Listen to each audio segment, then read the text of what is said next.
আজকে একটু বেরোলাম, মাঝে যাচ্ছি, চলো স্টেশনে নেমে কথা হচ্ছে।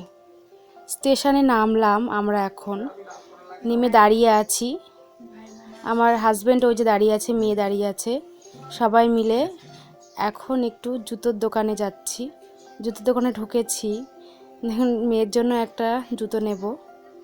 সবাই বসে আছি, ভাই আর বোন এসছে। জুতোগুলো দেখে মনে হচ্ছে সবই কিনে নিই, এত সুন্দর জুতোগুলো। তবে না বন্ধুরা, একটা জুতোই নেব শুধু মেয়ের জন্য। আমার বাড়িতে একটা কুকুর আছে, ওর নতুন জুতোটা কেটে দিয়েছে, তাই খুব কান্না করছিল, তার জন্য একটা জুতো নেব। ওই যে জুতো দেখছি আমরা, ভাই বসে আছে, আমার হাজব্যান্ড বসে আছে। মেয়ে মুখটা কেমন করছে না ওর মানিকে দেখে।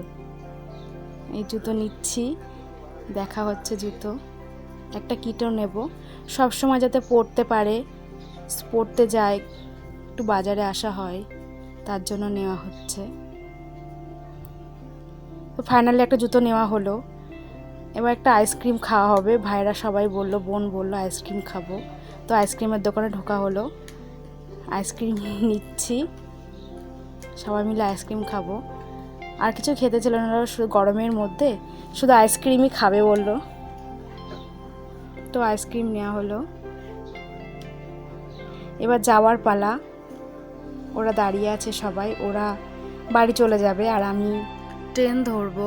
ভিডিওটা ভালো লাগলে লাইক, কমেন্ট, সাবস্ক্রাইব করো, চ্যানেলের পাশে থেকো। নেক্সট ভিডিও নিয়ে আবার ফিরে আসছি।